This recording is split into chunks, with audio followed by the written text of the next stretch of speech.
Bikin paspor online ini kira-kira cuma 5 menitan kalau kita udah siapin dokumen dan pembayarannya. Super gampang, cepat, dan gak perlu repot-repot kita harus ngantri ke imigrasi dan bawa berkas yang setumpuk. Nah sekarang kalian tinggal pilih lokasi pengambilan paspor kalian. Ini keuntungan kita daftar paspor online. Kita bisa pilih di mana kita mengambil paspornya. Bahkan jadwalnya juga bisa nih kita bebas milih.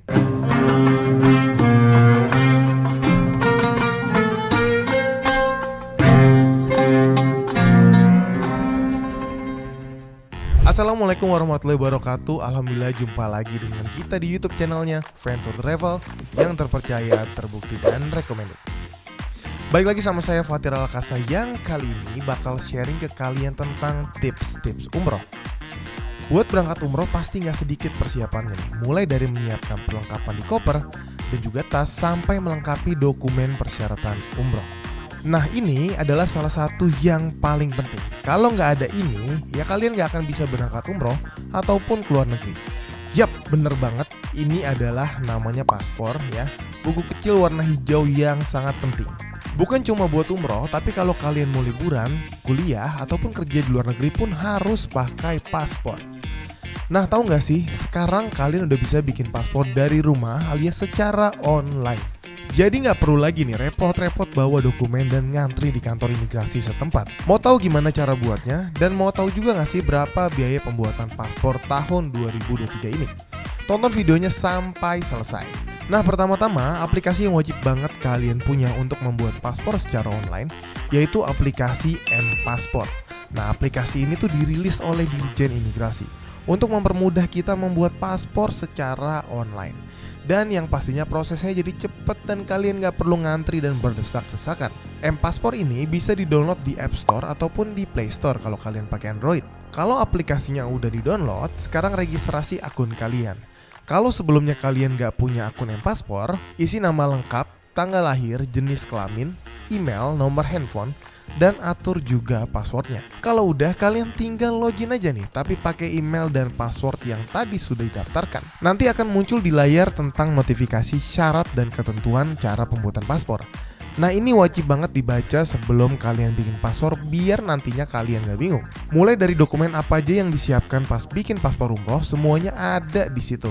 Nah untuk paspor umroh sendiri, dokumen yang harus disiapkan yaitu scan atau foto KTP, KK, akte kelahiran, surat rekomendasi dari Kementerian Agama kalau nama kalian masih satu suku nama, dan juga surat rekomendasi dari travel umroh. Kalau udah selesai baca syarat dan ketentuannya, lalu klik setuju ya guys. Nah nanti akan muncul layar pengajuan permohonan dan status. Nah yang kayak gambar di sini.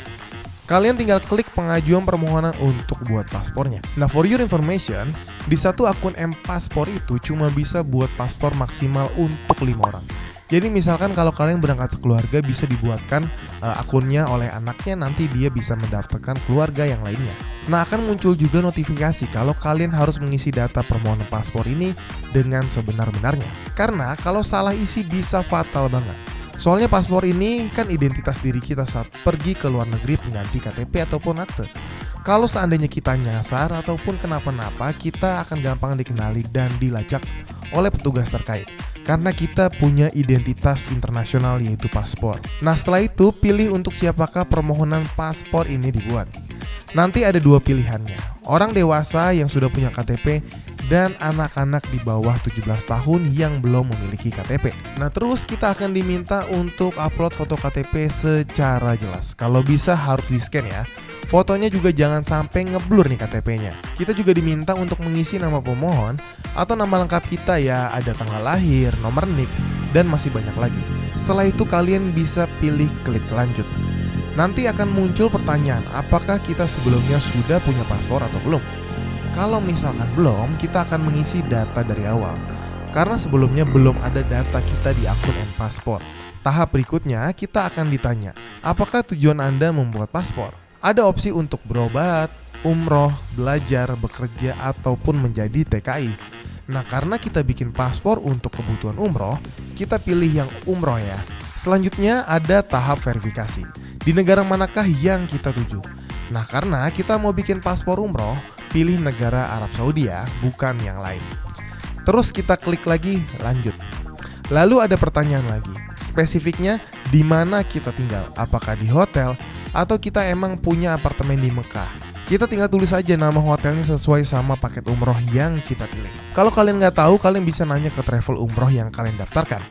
Setelah itu muncul pertanyaan lagi, berapa lama rencana tinggal di luar negeri? Nah, ada 5 pilihan nih, kurang dari 1 bulan, kurang dari 6 bulan, kurang dari 1 tahun, ataupun kurang dari 5 tahun, dan lebih dari 5 tahun. Karena kita tujuannya buat umroh sekitar 9 atau 12 hari aja, kita pilih ya kurang dari 1 bulan. Lalu kita juga akan diminta masukin nama dan nomor telepon keluarga terdekat yang bisa dihubungi.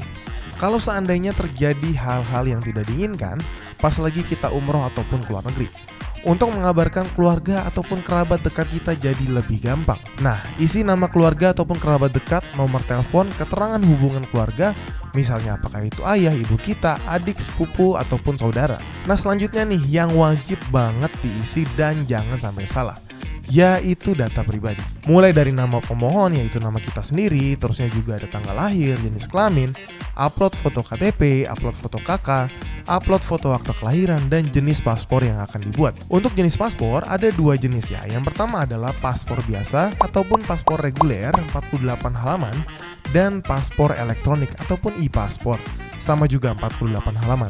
Nah, biaya pembuatannya juga bakal beda banget ya guys. Biasanya pembuatan paspor biasa itu ataupun non elektronik harganya 350.000 aja.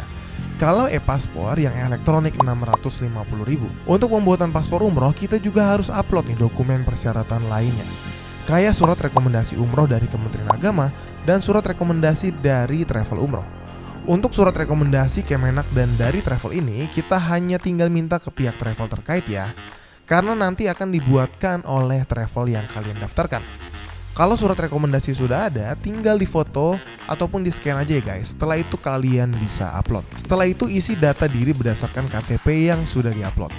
Mulai dari keterangan alamat, provinsi, kabupaten atau kota ataupun kecamatan, dan kode pos. Kita juga diminta memasukkan data alamat tempat tinggal yang sekarang, kalau memang alamatnya beda. Mulai dari keterangan alamat, provinsi, kabupaten ataupun kota, dan juga kecamatan dan kode pos. Step berikutnya, setelah masukin informasi pribadi kalian, kita juga diminta masukin data diri orang tua kita juga. Mulai dari nama orang tua, kewarganegaraan, keterangan alamat, tempat tanggal lahir, pekerjaan, nomor telepon, dan status sipil kalian. Kalau kita sudah berkeluarga, kita juga diminta nih masukkan data diri pasangan kita, seperti nama lengkap, alamat, dan kewarganegaraan juga. Data diri udah selesai, dokumen persyaratan juga udah diupload, data orang tua dan pasangan juga udah diupload. Nah, sekarang kalian tinggal pilih lokasi pengambilan paspor kalian. Ini keuntungan kita daftar paspor online. Kita bisa pilih di mana kita mengambil paspornya. Bahkan jadwalnya juga bisa nih kita bebas milih. Paspor ini diambil di kantor imigrasi. Pasti di kantor imigrasi, bukan di kantor di Dukcapil ataupun di kantor polisi ya guys. Nah, kalau bisa pilih lokasi kantor imigrasi yang paling dekat dengan rumah kalian. Kita juga bisa pilih jadwal pengambilan paspor. Nanti akan ada keterangan jadwal yang warnanya hijau, oranye, pink, dan putih. Jadwal yang warna hijau berarti kita masih bisa datang di hari itu. Kalau warna merah berarti kuota pengambilan udah penuh, alias nggak bisa diambil di hari itu juga. Kalau jadwalnya warna putih artinya kuota itu belum dibuka, kita belum bisa mengambil paspor karena masih proses. Kalau kita sudah pilih tanggalnya nih, nanti berubah warnanya menjadi warna orange. Setelah itu bakal ada notifikasi seperti ini. Artinya permohonan pembuatan paspor kita sudah berhasil. Berarti kita sekarang masuk ke tahap pembayaran. Nah, untuk pembayaran pembuatan paspor ini bukan di kantor imigrasi ya guys, tapi juga secara online di aplikasi M-Paspor.